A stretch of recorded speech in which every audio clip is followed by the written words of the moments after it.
2020년도 1월에 들어서 말씀일기 본문을 창세기를 읽어가고 있습니다. 오늘은 1월 3일에서 창세기 3장을 읽을 텐데 새벽 시간에 3장 전체적인 내용을 개략적으로 살펴봤고요. 그 중에서도 오늘 3장 8절부터 13절까지 하나님께서 아담과 하와를 찾아오시는 그런 내용들이 있는데요. 그 내용들을 좀 살펴보도록 하겠습니다. 창세기 3장 8절부터 13절까지 말씀 함께 봉독하겠습니다. 시작. 그들이 그날 바람이 불 때 동산에 거니시는 여호와 하나님의 소리를 듣고 아담과 그의 아내가 여호와 하나님의 낯을 피하여 동산 나무 사이에 숨은지라. 여호와 하나님이 아담을 부르시며 그에게 이르시되 내가 어디 있느냐.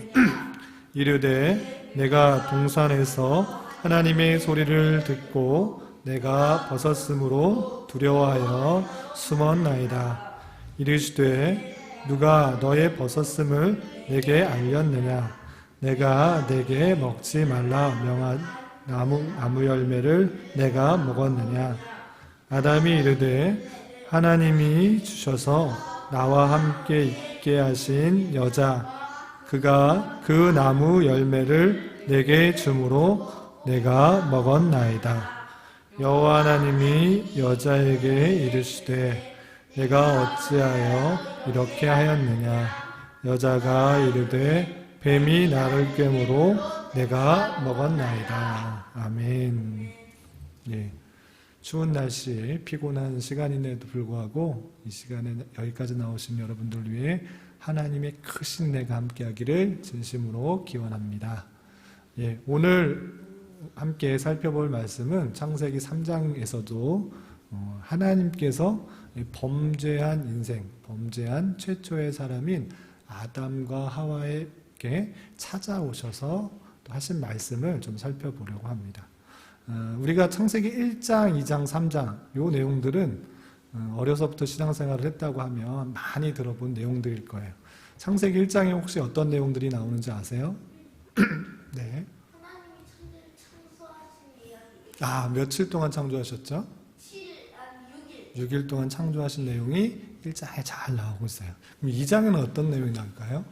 2장은 몰라요. 몰라요. 1장밖에 몰라요. 1장에는 6일 동안 창조하시고 2장 처음 부분에는 7일째 하나님께서 안식하셨다라는 내용이 나오고 곧바로 하나님께서 6일 동안 창조하신 것 중에 가장 핵심이 되는 피조물 어떤 걸까요? 사람. 그렇죠. 사람을 어떻게 만드셨는지 그리고 사람에게 주어진 명령 사람이 지으심을 받은 목적이 무엇인지를 잘 설명을 하고 있습니다. 그리고 나서 3장에서는 어떤 내용이 나올까요? 3절에서 네. 선악과를 따먹은 얘기. 네, 맞아요. 선악을 알게 하는 나무 열매를 따먹은 이야기가 나와요. 그 선악을 알게 하는 나무 열매를 왜 따먹었을까요? 뱀이 끼어가지고 하와가 먹고 하와가 네. 아담이 끼어가지고 아담이 먹었어요. 네, 아주 잘 아는 내용이죠. 사단이 뱀으로 들어가서 하와를 유혹했고 하와가 말씀을 왜곡해서 전했던 그 사단의 꾀임에 빠져서 먹지 말라한 선악을 알게 하는 나무의 열매를 먹고 또 남편에게 아담에게 주어서 함께 먹었어요. 그래서 둘이 하나님으로부터 저주를 받고 에덴 동산에서 쫓겨나는 내용이 3장 전체에 나오는 내용이에요. 여기까지는 많이 들어봐서 또 성경책을 읽거나 동화책을 읽어서 성경 동화를 읽어서 잘 알고 있을 것이에요. 그런데 한편으로 잘 생각해 보면 조금 궁금한 것이 있지 않아요? 하나님께서 첫사람 아담과 하와에게 명령하신 내용이 무엇이었죠? 선악과를 따먹지 말라. 따먹으면 어떻게 되는데? 죽는다 그랬어요. 예. 어떻게 죽는다 그랬어요? 그 앞에 수식하는 말이 바로 죽는다. 그 말이 바로 무조건 죽는다. 비슷비슷한데 어떻게 말했는지 그거부터 찾아보겠습니다. 반드시. 예, 맞아요. 반드시 죽는다라고 말했는데 따먹었기 때문에 하나님의 말씀을 어기고 선악을 알게 하는 나무 열매를 따먹었기 때문에 바로 죽고 끝나면 돼. 그런데 하나님께서 그 따먹었을 때 또는 따먹고 나서 하나님이 잘 모르셨을까? 하나님은 알고 있는데 왜 아담과 하와를 부르셔서 너 옷 왜 누가 벗었는지 누구한테 누가 말려줬냐? 그리고 너 동산나무의 선악을 알게 하는 나무의 열매를 따먹었냐? 몰라서 묻는 걸까요? 자백하게 하려고. 왜 그렇게 하시는지 오늘 말씀을 좀 깊이 생각해 보도록 하겠습니다. 교환을 좀 보면서 따라오시면 될 거예요. 아까 우리가 이야기를 나눈 것처럼 하나님께서는 최초의 사람이 아담과 하와를 지으시고 모든 동산에 있는 나무의 실과 열매는 임의로 먹되 마음대로 먹어도 되는데 동산 중앙에 있는 선악을 알게 하는 나무의 열매는 따먹지 말라. 중앙이 어딘지 어떻게 알아요? 아, 가운데. 여기 딱 봤을 때 여기가 가운데다 이렇게. 가운데. 네, 가운데. 가운데가 여기로 둘러봐도 저기로 둘러봐도 아, 요즘이 가운데다. 핵심이 되는 제일 잘 보이는 곳이 있었어요. 제일 잘 눈에 띄는 곳. 우리 저기 딱 보면 사방을 봤을 때 여기가 가운데쯤 되겠다라고 생각하잖아요. 제일 잘 보이는 곳에 생명나무도 있고 선악을 알게 하는 나무도 있었어요. 그런데 그것을 선악을 알게 하는 나무의 열매는 따먹지 말라. 따먹는 날에는 반드시 죽을 것이다. 이렇게 명령을 주셨단 말이에요. 그런데 오늘 3장에서 보면 바로 그 명령을 순종하지 않은 내용이 나옵니다. 6절에 나왔는데요. 6절 말씀 성경책을 한번 읽어보면서 따라가겠습니다. 3장 6절입니다. 함께 봉독합니다. 시작. 여자가 그 나무를 본즉 먹음직도 하고 보암직도 하고 지혜롭게 할 만큼 탐스럽기도 한 나무인지라. 여자가 그 열매를 따먹고 자기와 함께 있는 남편에게도 주매 그도 먹은지라. 예, 사단이 뱀으로 들어가서 뱀이 유혹하고 속이는 것을 가만히 들어보니까 정말 그런 것 같이 선악을 알게 돼서 하나님과 같이 될 것 같아. 또 보니까 보암직도 하고 먹음직도 하고 지혜롭게 할 만큼 탐스럽기도 해서 따먹게 된 거예요. 그리고 남편에게도 줘서 함께 먹게 되어서 하나님의 말씀을 불순종했던 거죠. 불순종했으면 하나님의 말씀대로 죽고 끝 하면 되는데 그러지 않으셨어요. 그리고 하나님께서 찾아오셔서 질문을 하신 거죠. 어떻게 질문하셨죠? 11절 9절도 나오고 11절 나오는데 9절부터 한번 읽어보겠습니다. 9절 함께 읽겠습니다. 시작. 여호와 하나님이 아담을 부르시며 그에게 이르시되 내가 어디 있느냐. 또 11절 이르시되 누가 너의 벗었음을 내게 알렸느냐. 내가 내게 먹지 말라 명한 그 나무 열매를 내가 먹었느냐. 하나님이 모르셔서 이렇게 물으시는 것인가? 아담이 어디 있는지 몰라가지고 아담 어디 있느냐? 아담 어디 있느냐? 이렇게 찾은 것인가? 또 내가 먹지 말란 그 나무 열매를 네가 먹었느냐? 몰라서 이렇게 묻는 것일까요? 예, 왜 그러셨죠?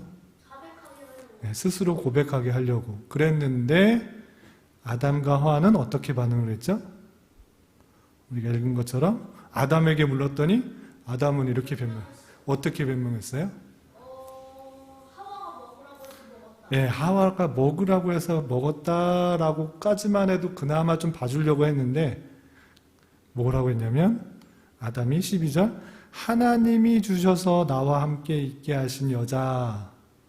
하나님이 주셨지 않느냐. 하나님이 내가 가만히 있는데 달라고 한 적도 없는데 하나님이 주셔서 나와 함께 하신 여자. 그 때문에 내가 그 하와가 나한테 열매를 줘서 먹었다. 이렇게 변명하고 핑계를 했어요. 그래서 또 하와에게 뭐라고 물었죠? 13절을 보면 내가 어찌하여 이렇게 했느냐? 왜 따먹고 남편에게 줬느냐? 이렇게 말했더니 하와는 어떻게 말했어요?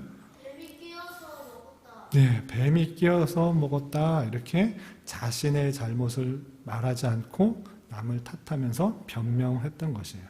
그런 것처럼 아담과 하와는 참으로 연약하여서 하나님의 말씀에 온전히 순종하지 못하고 변명하기에 바쁜 모습인 것을 볼 수 있어요. 이것은 아담과 하와만이 아니고 하나님의 말씀을 떠난 하나님께 붙어 있고 하나님께서 주시는 말씀을 계속적으로 묵상하고 순종하지 않으면 얼마나 인간이 연약하여서 죄 가운데 빠지고 또 죄가 들킬까봐 변명하고 또 거짓말하기에 바쁜지를 잘 보여주는 거예요. 그러한 것이 아담과 하와에게만 있는 것이 아니라 인생에게 모두 있는 연약함과 부족함이에요. 그런데 중요한 것은 그렇게 연약하고 부족하고 또 변명되기에 바쁜 인간에게 하나님께서 어떻게 하셨는가인 거예요. 하나님께서 어떻게 하셨을까요? 기회를 주셨어요. 어떤 기회를 주시고 어떤 은혜를 주셨고 어떤 자비를 주셨는가. 첫 번째는 반드시 죽으리라 했는데 바로 죽이지 않으셨다. 네, 죽은 거는 맞아요. 네, 육체적으로는 그렇죠. 육체적으로는 바로 죽이지 않으신 게 맞지만 영적으로는 죄가 들어왔기 때문에 관계가 끊어져서 영적으로는 죽게 된 거예요. 그런데 일반적으로 말하는 육체의 죽음은 바로 일어나지 않았죠. 네. 그렇지만 반드시 육체까지 죽게 되는 그런 죄가 있었던 것입니다. 근데 그거보다 먼저 있는 것이 뭐냐면 9절과 11절에 뭐라고 표현했냐면 아담아 내가 어디 있느냐 이렇게 찾으셨어요. 하나님이 분명히 모르시지 않는데 하나님께서 먼저 찾아오셨다라는 거예요. 죄된 인생에게 먼저 찾아오시는 그 하나님을 알아야 돼요.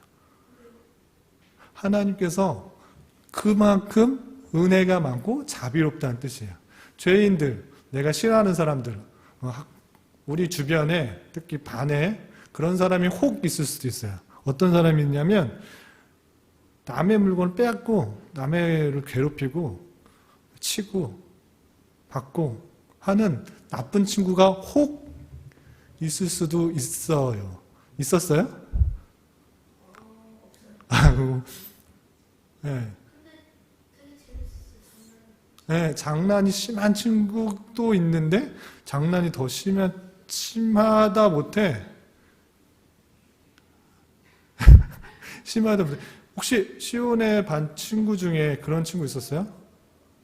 없었어요? 예, 남의 물건을 뺏거나 아니면 남을 괴롭히거나 그런 친구가 혹 있을 수 있어요. 그런 친구는 사귀고 싶어요? 사귀고 싶지 않아요? 안 사귀고 싶어요. 누구나 가까이 가고 싶지 않아요. 그런데 라는 친구가 그 친구한테 먼저 다가갔어요. 그 친구 먼저 가서 야, 너 나랑 친구 살래?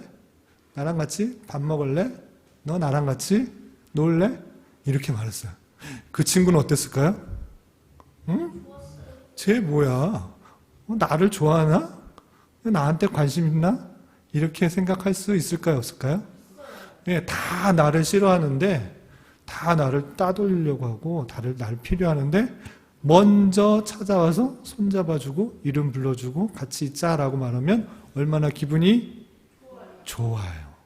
그런 것처럼 죄가 많은 우리인데 하나님께서 무시하지 않으시고 멸시하지 않으시고 하나님을 먼저 찾은 것도 아닌데 인간이 먼저 찾은 것도 아닌데 하나님께서 죄가 있음에도 불구하고 먼저 찾아와서 불러준 거예요. 아담아 내가 어디 있느냐, 시오야 내가 어디 있느냐,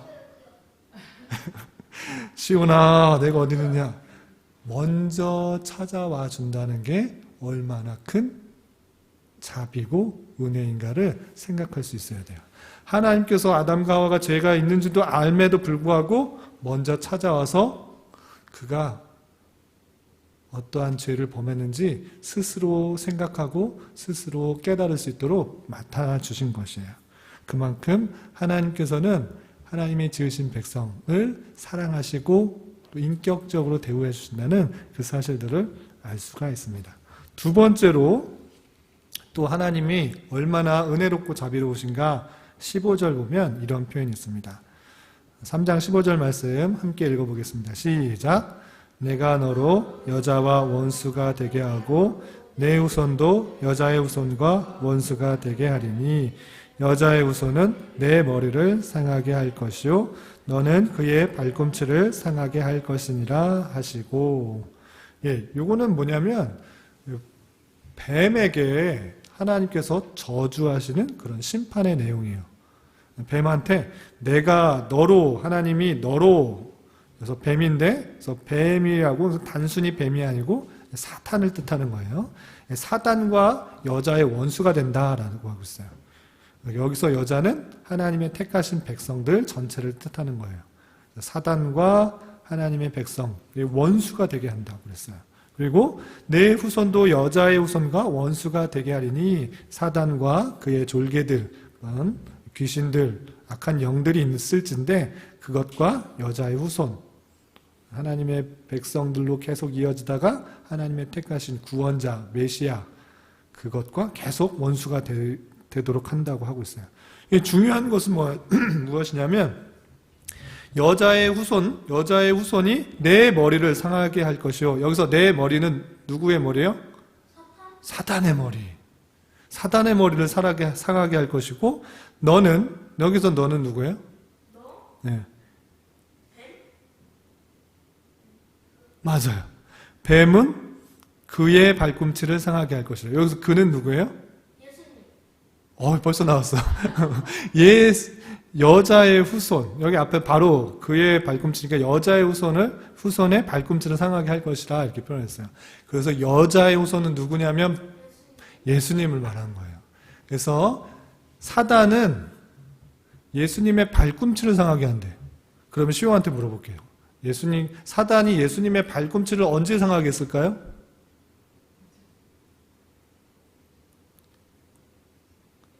시온이. 맞아요. 십자가에 달려 돌아가게 하는 죽음. 사단은 인간에게 가장 공격할 수 있는 큰 수단이 뭐냐면 죽음의 권세예요. 죽게 하는 것. 육체적으로 죽게 하는 것. 그래서 예수님을 죽게 했어요.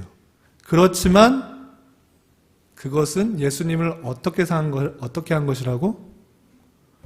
발꿈치를 상하게 한다 한 거예요. 발꿈치 상하게 한 건 뭐예요?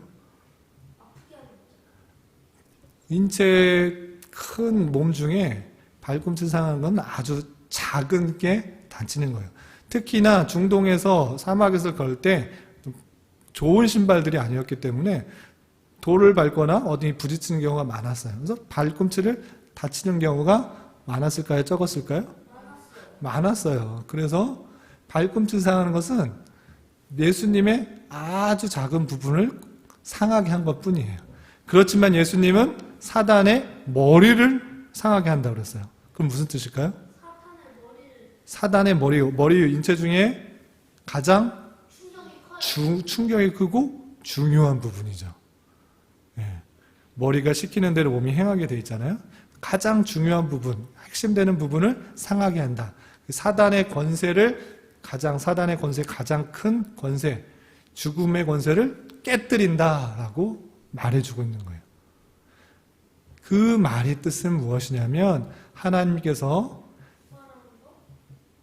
예수님께서 부활하신다라는 그런 의미도 있지만 택하신 백성이 죄 가운데 빠졌음에도 불구하고 하나님께서는 구원자를 보내주실 것이라고 약속하신 거예요. 바로 너희들 비록 타락했지만 걱정하지 마. 여자의 후손, 하와의 후손 중에 메시아, 구원자가 나타나서 그 뱀의 권세, 사단의 권세, 하나님과의 관계를 끊는 죽음의 권세를 물떠뜨리고 회복시키실 것이라는 것을 약속하신 거예요.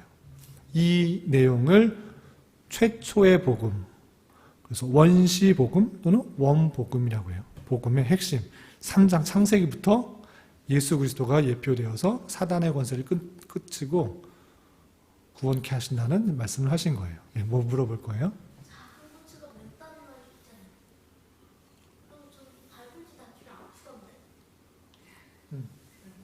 맞아요. 발꿈치 다쳐도 아프고 손이 조금 긁혀도 엄청 아파요. 가시 박혀도 아파요.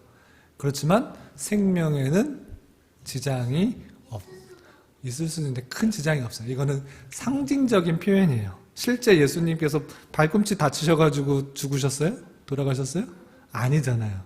그만큼 예수님의 아주 작은 부분을 건드리는 거고, 예수님은 그 사단의 권세의 가장 큰 부분을 무찌르고 이길 것이다 라는 것을 상징해주는 표현이에요.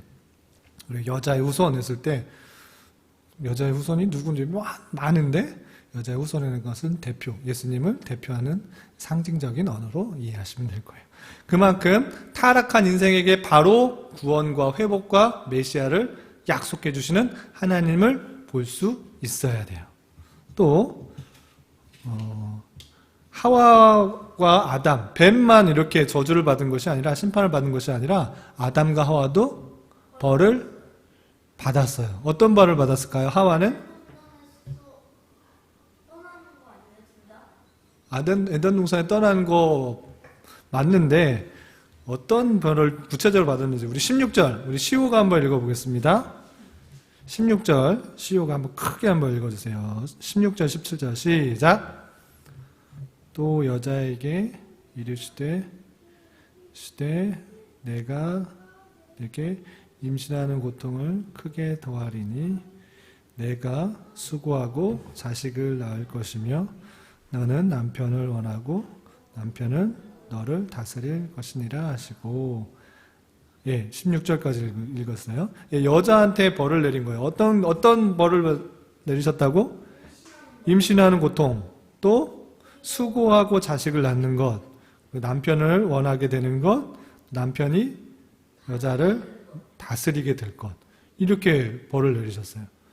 이게 무슨 하나님의 은혜예요. 하나님 너무 고통스럽게 한 거 아니에요? 여자가 얼마나 임신하는데 힘들고 또 해산하는 고통이 큰데 그리고 남편이 너를 다스린다고요? 이게 무슨 은혜가 있어요. 하나님 너무하십니다. 죽는 것보다 벌은 죽는 것보다 낫지요.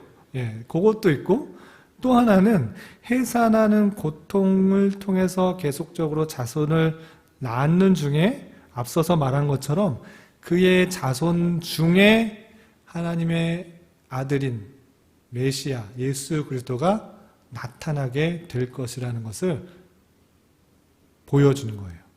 그의 자손을 통해서, 너 아들 통해서, 시온이는 아직은 결혼에 대해서 잘 모르겠지만 시온이를 통해서, 시온이의 자손을 통해서 이 나라를 다스릴 멋진 왕이 나타날 것이다 라고 누군가 또는 하나님이 말씀해 주셨다. 이렇게 하면 기분이 어때요? 좋을 것 같아요. 그런 것처럼 범죄했는데 시호가 잘못했는데 시호가 보지 말라는 그런 동영상이나 마인크래프트를 하지 말라 이렇게 했는데 했어. 그런데 벌로써 뭐가 좋을까? 한 달 동안 못하게 하는 것 플러스 선물을 더 늦춰준다고 하면 기분이 나쁘겠지만 그렇게 말하지 않고 그 시오를 통해서 뭐라고 말했냐면 시오 벌 너 하지 말라는 거 했으니까 시오 방 청소 열흘 이렇게 말했어. 그러면 기분이 나쁜 것 같지만 한편으로 그러면 계속 할 수 있으니까 기도하죠. 그런 게 아니고 그 방이 시오를 통해서 깨끗해지게 되는 일들이 되는 거예요.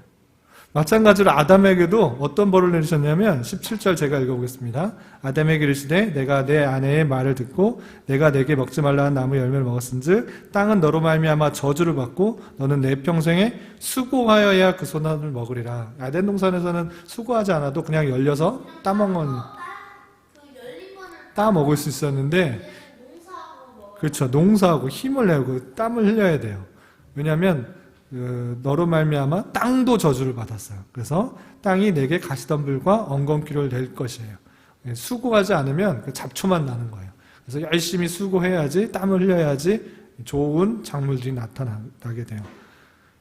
그리고 19절에 내가 흙으로 돌아갈 때까지 얼굴에 땀을 흘려야 먹을 것이니라 라고 이렇게 표현하고 있어요. 이것도 열심히 일하는 것만 수고해야 되지만 수고해야지 먹을 수 있다라고 벌 받은 것 같지만 아까도 설명한 것 같다시피 하나님께서 직접적으로 모든 것을 행하지 않으시고 아담에게 여전히 땅을 가꾸라는 명령을 주신 거예요. 기회를 주신 거예요. 먹을 수 있다는 그런 기쁨들이 있죠. 네, 수고하면 먹을 수 있다는 것. 그것은 무엇이냐면 하나님께서 인간에게 최초로 부여했던 문화명령, 다스리라고 하고 정복하라고 하고 경작하라고 했던 그 명령들을 완전히 뺏지 않으시고 하나님께서 아담이나 하와나 도구로 사용하여서 그 뜻을 계속적으로 실천하고 있다라는 뜻이에요.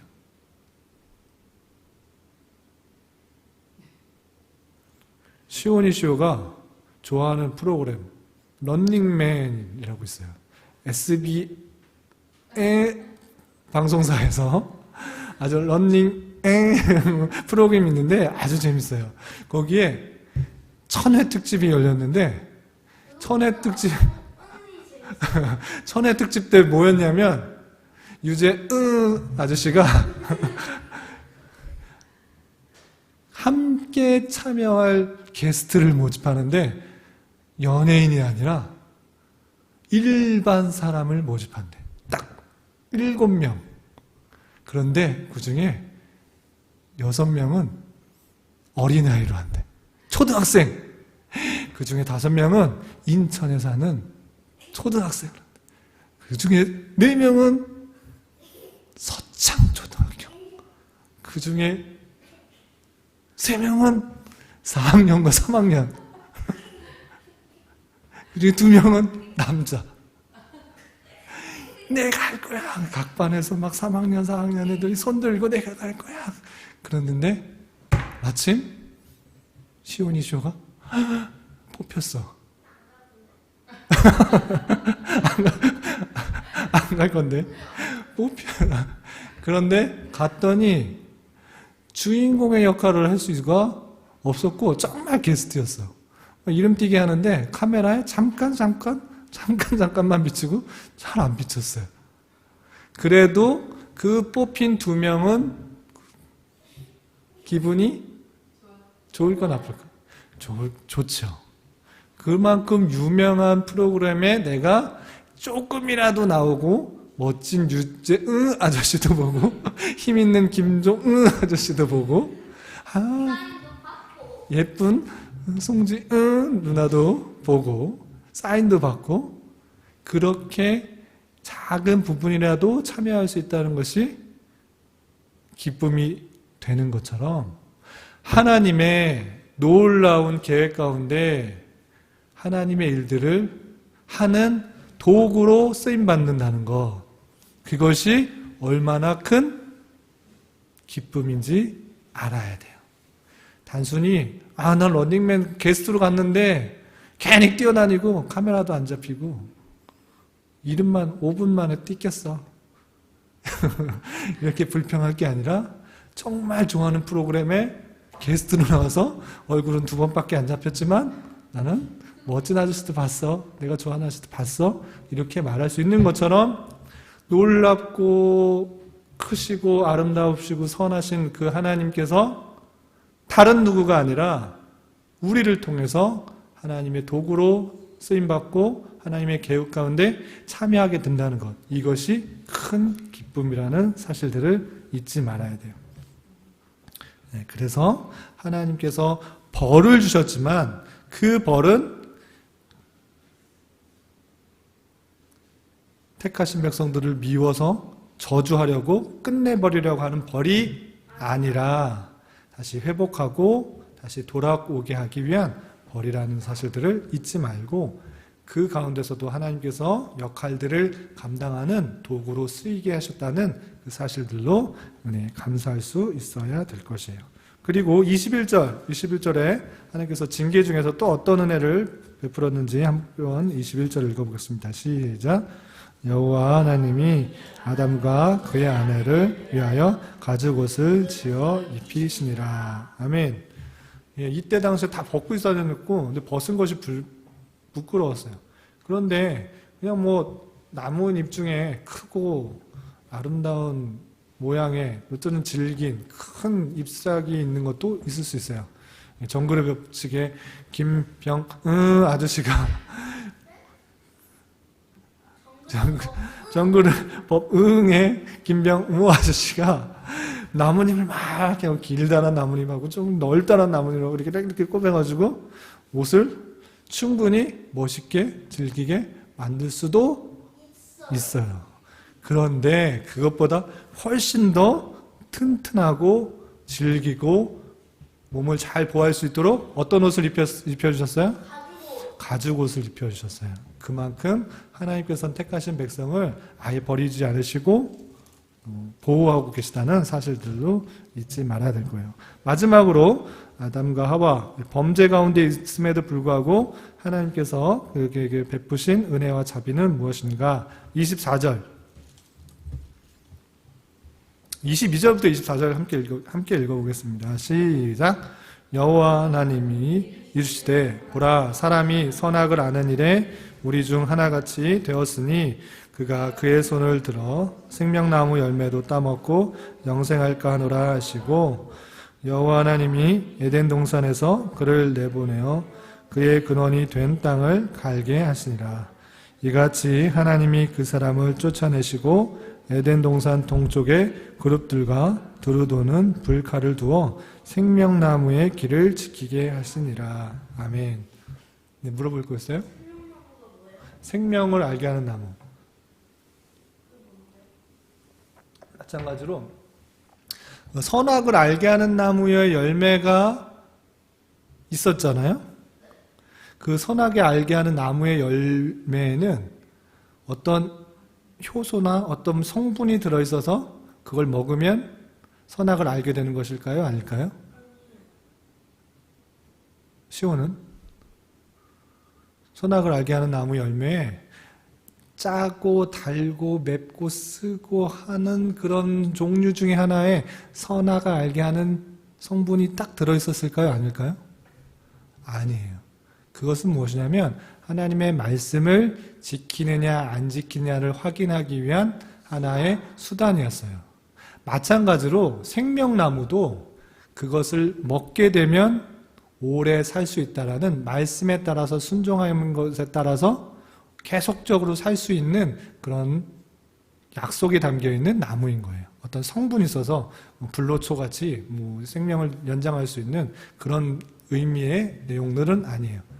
그런데 하나님께서 마지막으로 에덴 동산에서 쫓아내면서 다시 에덴 동산으로 들어올 수 있겠어요? 없겠어요? 왜 못 들어오게 했다고? 버리니까? 그 벌보다 더 중요한 게 있어요. 믿음? 22절 하반절에 생명나무 열매도 따먹고 영생할까 하노라 라고 되어 있어요. 에덴 동산에 들어오게 되면 편히 살 수도 있는 것이 있지만 그것보다 더 중요한 것은 영생할 수 있기 때문에 쫓아낸 것이에요. 그런데 대부분의 사람들은 이렇게 생각을 해요. 하나님께서 아담과 하와가 영생하지 못하도록 그냥 쫓아내신 것이다 라고 생각을 많이 해요. 그런데 뒤집어서 생각해 보면 이것이 하나님이 주시는 은혜예요.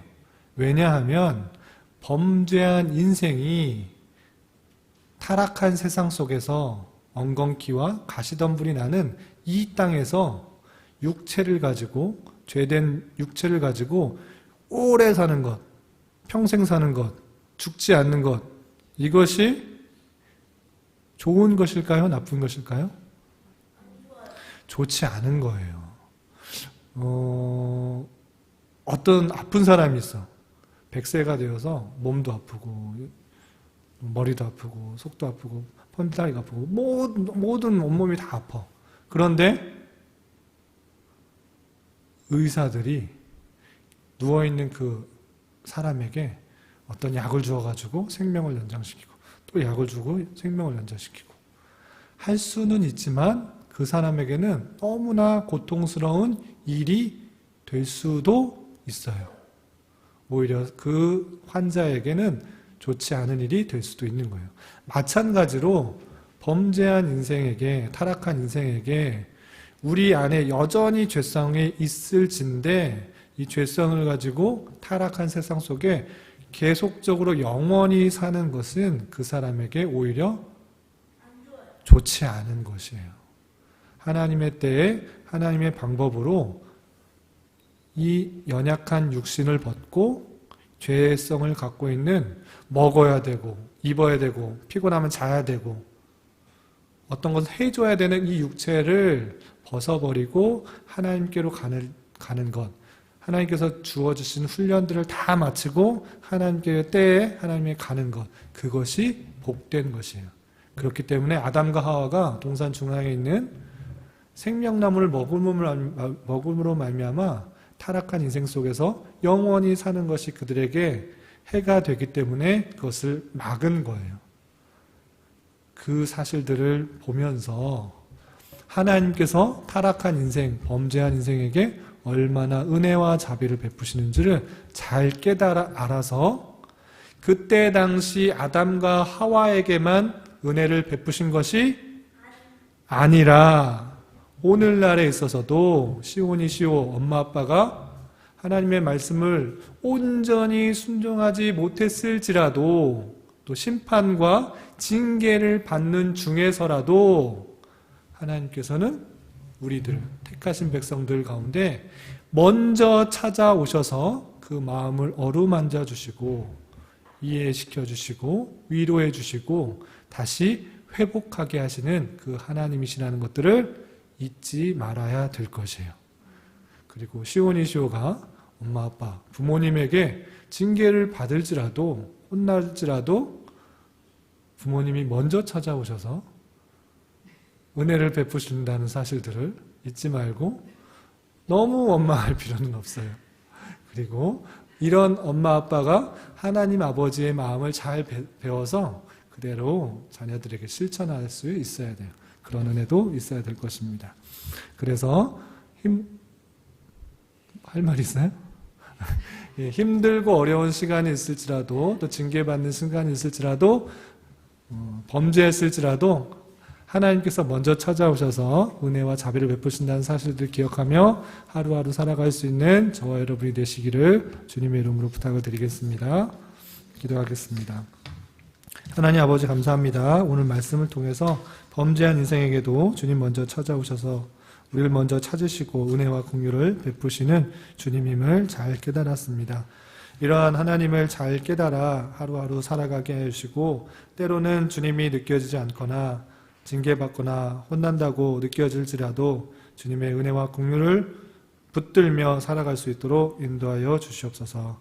이 시간 계속해서 우리에게 주어진 기도 제목을 가지고 주님의 뜻을 구하며 나아가려 합니다. 믿음으로 간구하게 하여 주시고 가장 선한 것으로 열매 맺는 것을 목도하게 하여 주시옵소서. 예수님의 이름으로 기도드리옵나이다. 아멘.